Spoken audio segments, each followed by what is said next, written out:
We are counting it a blessing to have, for the first time on 100 Huntley Street, the winner of a Grammy for his first solo album and 10-time Dove Award winner, 2 of them this year, singer-songwriter Jason Crabb. Jason, how are you doing, sweetheart? Oh, I love that Southern warmth. Oh. And some people are just thrilled to see you here, particularly here in Canada, the Gaither Homecoming fans. I love Canada. Love Those who've been part of the phenomenon. Well, we jump out of the plane and just take a deep breath. Y'all's air is just gorgeous up here. Yeah. You've had just a stunning career. Yeah. I'll just hit a couple of the highlights. I want to hit a couple more. The Crabb family was a starting place with your siblings. Well, you know, I'm just it's been amazing. You know, to be honest, and here's the thing of it. You just take your life and you go, okay, I'm no good at controlling it, and you just give it over to God and say, you know what, you take the reins and you do what you want with me, because you're the one that spoke me into existence, breathed life into my body. You have a plan for me. I'm just ready for the ride, and that's what it is, because only God can do things that you're not capable of, for sure. Wow. You were 23 when you sang with your sibs at Carnegie Hall. Yeah. Wow. Wow. That was one of those good old boy moments, like, golly, what am I doing here, you know, kind of thing. And Bill Gaither says you decided to divide and conquer, and you really all have your twin brothers. You got, let me just see all of them here. You tell me, Aaron and Adam are the twin brothers. Right, are the twin brothers. Aaron is at Cornerstone, music minister at John Hagee's church right now. Yeah, he's helping them out. Adam is traveling, singing, just came back from Europe. Mike and Kelly and Tara, which are your 2 sisters? Yeah, 2 sisters. They're traveling in a group together called the Boland family. And then I'm on my own traveling, and I say my own as a solo artist, but I've got a wonderful band that travels with me every place I go. Dad's writing songs. Everybody's just doing, you know, traveling and preaching. And now there's one fun. sister who isn't musical. Her gifts are other. Yeah. Her gifts are others, but you know, she was just the one that didn't really pursue it. She probably could have, but you know, just her interest was different. One of the stellar moments, you participated in the farewell crusade for Billy Graham. Wow. New York City. 2005? Yes. I'll never forget that. 20,000? 110,000 people. Oh, sorry. Sorry. No, that's fine. It was I'm not a numbers person. There was 110,000 people there in the park. But I'll never forget the call. Carol Cimbala called me. We'd just recorded a song called I'm Amazed on their record. She's choir director for the Brooklyn Tabernacle For the Brooklyn Choir. Tabernacle Choir. And she called and she said, we're invited. Well, this was the week of my vacation. And with my family, you barely got a vacation. I mean, you just rarely did. And so Carol called and said, would you be interested in coming and singing at this event that they asked us to sing? We're going to do I'm Amazed and want you to do it, if you will. I said, well, I don't know. And she said, then I asked, I said, well, what's the event? And she goes, well, it's the Farewell Billy Graham Crusade. And I said, well, let me think about it. I think I'll go. 5 seconds. Yeah, so we went, and it was just amazing to be a part of that. You know, these stories that glitter are so much more meaningful when we discover that the blessings have come out of brokenness. Tell us about your dad's journey. Let's just say one of the most prolific songwriters south of the border when it comes to this kind of music. Yeah. Gerald.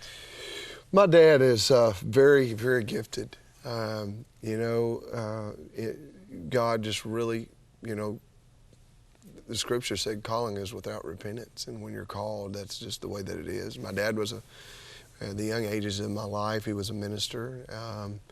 I had a beautiful family. We didn't have much. We had some humble beginnings, but we did have love for each other, and there were some rough times, and I think, you know, I wish I could say, man, what I'm getting ready to tell you, I knew exactly, you know, what caused it and what drove it to this. But if I could come up with that, man, I could really have a book, you know. But my dad and mother, my dad got really frustrated with life and turned to the bottle, and my mom and dad divorced. The family was broken, just all into pieces. And you know, a lot of people think, oh, they got back together. Is that where the Crabb family came from? And truthfully, this is the first time I've really ever shared this on TV, but it's not.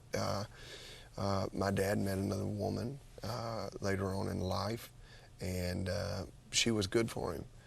She really pulled his songwriting out of him, but it didn't happen until he was trying to run a little car wash business in Beaver Dam, Kentucky, and couldn't stay off the bottle very much, and about to lose that business. And one day the Lord just really dealt with him and said, you know, this is bigger than, you know, it's bigger than what you're letting on. You know, he really couldn't function without it. And so God met him right there in that little old car wash floor, and he got down on his knees and prayed a prayer of forgiveness. My mother, you know, is now remarried and married to a wonderful man. And, you know, there is, and this is, you know, the church really doesn't know how to deal with divorce, or they don't know how to, a lot of times they don't know how to deal with certain things. But I'll be honest, I'm living proof that God can bless after mess. God can bless after a mess. I like that. You know what? It's true. It is true. He can. And no matter where we're at or what we've done, he still loves us.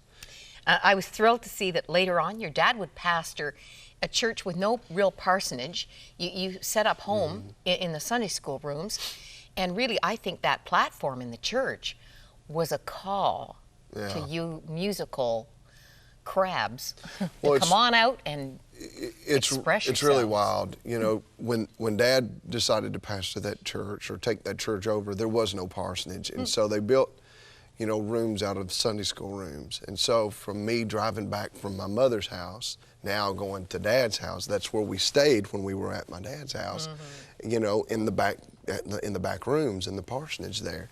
And we would walk out, and I'll never forget this. This is the truth. One of the first times that I heard the Gaithers sing, the very reason that I started singing. I always loved to play music. My dad was musical. I was always, you know, helping him, you know, do whatever. I would sing maybe a special or whatever, but it was in that church, in the back room, in that and what we had made out of a house. It was the parsonage. There was a man that stepped across the stage named Mike English that they handed a mic to, and he started singing on a Gaither homecoming video, one of the very first ones. Just suppose God searched through heaven, couldn't find, you know, the Had It Not Been.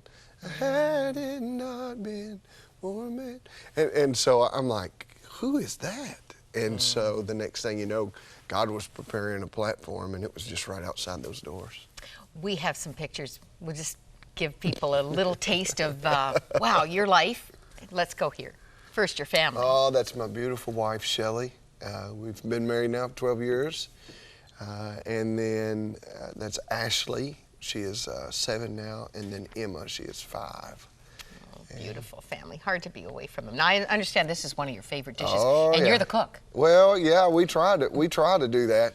It's very delicious. It's called Low Country Bowl, and what you do is you just get all these little ingredients such as shrimp and you know, sausage and potatoes and baby carrots and corn, and you just get that Old Base sauce, you know, that you put together, and put that all in there and dump it out. It's making me hungry. Oh, it's making good. me hungry. It's good. Let's go to the next one.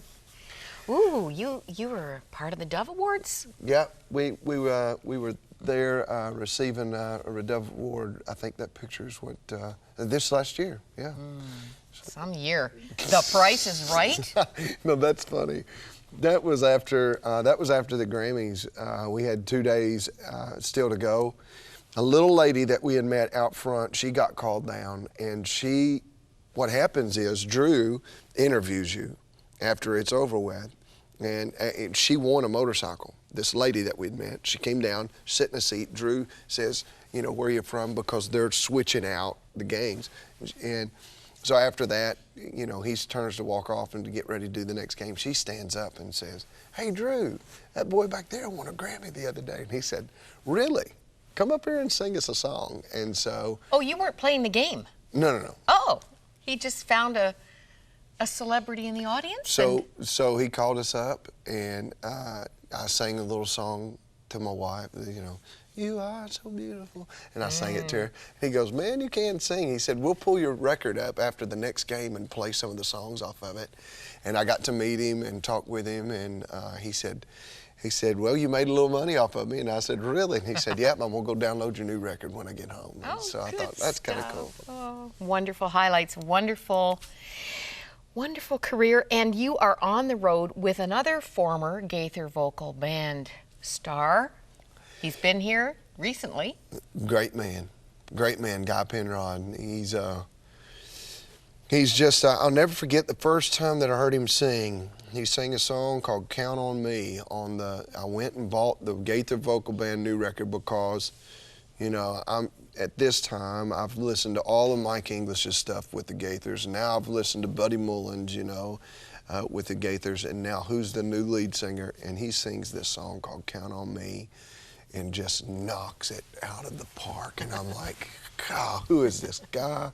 You know, he's so tall and looks like he ought to be in a Western, and we become good friends. His Breathe Deep CD is the best-selling release in Southern Gospel this year. Yeah. Guy Penrod.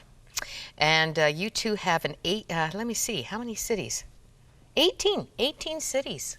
Yeah. Tour.